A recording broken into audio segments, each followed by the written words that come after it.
चलिए, इसके पहले हम लोग क्या देखे थे, बीजगणित में हम लोग अब अध्ययन कर चुके थे कि क्या था आपका पद किसे कहते थे, बीजी व्यंजन किसे कहते थे, ठीक ना, और उनकी संक्रियाएं मैंने पढ़ लिया था, यानी जिसको हम लोग ऑपरेशन कहते थे। आज वाले इस टॉपिक से हम लोग बात करेंगे पदों के गुणांक क्या होते हैं, या पद के गुणांक कोफिशिएंट ऑफ टर्म क्या होता है। मैंने आप लोग को बताया क्या था कि जब कभी भी एक वेरिएबल और एक नॉन वेरिएबल मतलब चर और अचर संख्याओं को गुणा के रूप में या तो भाग के रूप में लिखा जाए, कैसे, या तो गुणा के रूप में या तो भाग के रूप में लिखा जाए, तो उसमें जो अचर वाली संख्या होगी यानी जो अंक होगा गिनती, वही गिनती उस चर राज के क्या कहलाती थी, गुणांक कहलाती थी, कोफिशिएंट। जैसे मैं बात करूं, यहाँ पर मैं इसका डिफिनेशन लिख दे रहा हूं, आप लोग भी अच्छे से लिख लीजिए। लिखिए, जब एक चर और अचर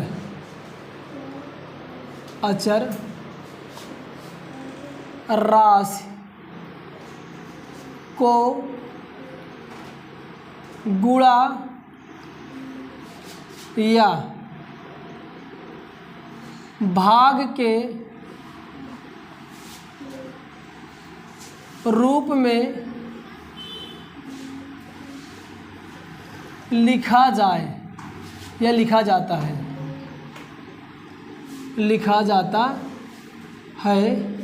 तो उसे हम लोग क्या कहते थे, उसको हम लोग पद कहते थे। क्या कहते थे भाई, जब एक क्या होता था वेरिएबल और एक नॉन वेरिएबल को जब एक दूसरे को गुणा और भाग के रूप में लिखते थे तो उसको हम लोग क्या बोलते थे, पद बोलते थे।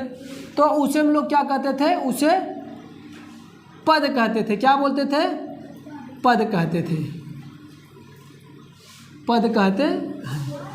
अब ये ध्यान रखना, पद मैं ये क्यों पद बताया, क्योंकि पद आप लोग मैंने पहले बता चुका था। जैसे पद की मैं बात करूँ, समझना क्या है, ये पद में जैसे एक वेरिएबल और एक नॉन वेरिएबल को ले रहा हूँ, कोई भी एक पद, एक आपको वेरिएबल एक नॉन वेरिएबल। जैसे मैं कह लूँ ये आपका 2 × x, ठीक है ना, एक आपका यहाँ पर मैंने गुणा कर दिया, 2 × x, इसकी वैल्यू क्या हो जाएगा आपका 2x, ये बन के क्या तैयार हो जाएगा, इसको हम लोग क्या बोलते हैं, नाम एक दिए क्या है, इसको हम लोग क्या बोलते थे, टर्म बोलते थे। क्या बोलते थे, टर्म। अब किसी भी पद में ध्यान समझना, किसी भी पद में उपस्थित अचर, किसी भी पद में उपस्थित अचर, अचर मतलब गिनती यानी अंक जो होता है उस पद का गुणांक कहलाता है। जैसे मैं कहूँ कि मेरे पास एक क्या है आपका पद है ये, और इस पद में क्या है, ये 2 क्या है आपका है, ये 2 जो है कि आपका क्या है, कांस्टेंट है, कांस्टेंट माने ये क्या है आपका अचर है, ठीक ना। और दूसरा ये क्या आपका वेरिएबल है, क्या है आपका वेरिएबल है, और इस वेरिएबल को हम लोग क्या बोलते हैं, चर बोलते हैं। अब बीच में मैंने क्या बताया था, ये क्या था, मल्टीप्लिकेशन का साइन था, मल्टीप्लिकेशन, ये मल्टीप्लाई के लिए। जब कभी भी एक ठो चर और एक ठो अचर ऐसे गुणा के रूप में लिखा रहा है, तो इस चर के साथ जो गिनती होती है इसी को हम लोग नाम क्या देते हैं, गुणांक बोलते हैं। क्या बोलते हैं, गुणांक। इसको हम लोग क्या बोलते हैं, कोफिशिएंट। समझ में आई होगी।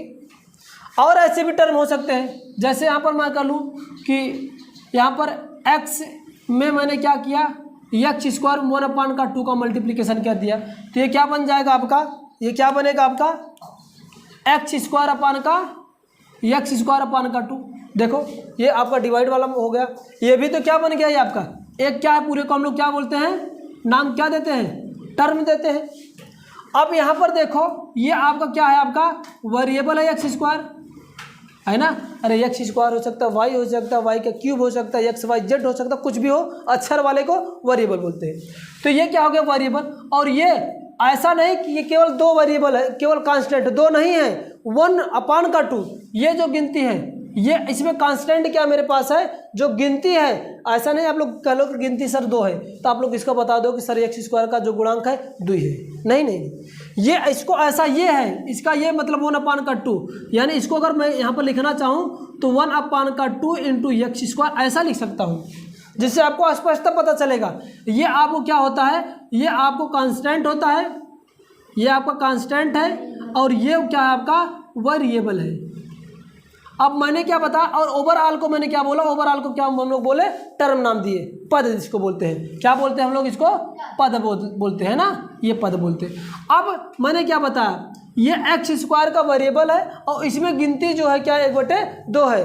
तो जिस भी किसी भी वेरिएबल के साथ अगर जो गिनती होती है उसी का कांस्टेंटों का नाम क्या हो जाता है, आपका गुणांक। क्या हो जाता है, गुणांक।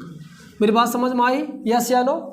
जैसे मैं यहाँ पर एक ले रहा हूँ क्वेश्चन, ऐसा करूँ क्या कि 5p की स्क्वायर में ले रहा हूँ, ऐसा लिख रहा हूँ 5x² प्लस का 7xy माइनस का यहाँ पर 1 ले रहा हूँ। ये क्वेश्चन मैं लिया। अगर इसमें मैं पूछूं इसमें कितने पद हैं, पद को मैंने पहले भी डिफाइन किया था कि अगर कोई भी ऐसे अलजेब्रिक एक्सप्रेशन हो, यानी बीजी व्यंजक हो, अगर उस बीजी व्यंजक में अगर दो गणितीय संक्रिया हो, जोड़ और घटाने के साथ उस पद को अलग अलग करा जाए, यानी पृथक करें। ये देखो, एक ये अलजेब्रिक है आपका संक्रिया प्लस और ये किए माइनस, तो ये जो इस पद को ये अलग करे, दोनों हो केवल प्लस और माइनस, उसको हम लोग क्या बोलते हैं, क्या बोलते हैं, उसको हम पद बोलते हैं। तो ये इसको एक ये रिमूव कर रहा है, मतलब अलग कर रहा है, और एक ये। तो इस वाले में इसको पूरे ओवरऑल को हम लोग क्या बोलते थे, क्या बोलते थे, व्यंजक बोलते थे। क्या बोलते थे, व्यंजक एक्सपेंशन बोलते थे, है ना। इसको हम लोग क्या बोलते हैं, एक्सपेंशन। अब इसमें कितने पद हैं कुल मिला के आप लोग काउंट करोगे, 1 2 और 3। अगर मैं कहूँ कि इस वाले पहले पद में ये x² का गुणांक कितना है, क्योंकि इसमें वेरिएबल क्या है आपका, x² है, वेरिएबल क्या है आपका, x² है। और यहाँ पर अगर मैं कहूँ कितने पद हैं, 3 पद को मैं यहाँ पर लिख दे रहा हूँ, x², दूसरा आपका 7xy और तीसरा क्या आपका 1 है, हाँ सॉरी -1। अब यहाँ पर क्या है, ये इसमें वेरिएबल क्या है आपका, इसमें वेरिएबल क्या है, इसमें वेरिएबल x² है, इसमें वेरिएबल क्या है आपका, इसमें xy है, और इसमें वेरिएबल क्या है 0, मतलब है नहीं, क्या मतलब है यहाँ पर का आपका x की घात 0 लिख सकता हूँ, यस या नो। किसी भी घात की अगर वैल्यू 0 होती है, किसी घात की अगर वैल्यू 0 होती है तो वैल्यू क्या होता है, 1 होता है। तो ये x² का मैं कहूँगी कि x घात 0 का गुणांक कितना है, 1, और x घात 0 का हम एक और नाम देते हैं, इसको हटा दे रहे हैं, इसको हम लोग क्या बोल देते हैं, कांस्टेंट। बात मेरी समझ में आ रही है। अब मैं कहूँ कि x² का गुणांक कितना होगा, x² कोफिशिएंट क्या होगा,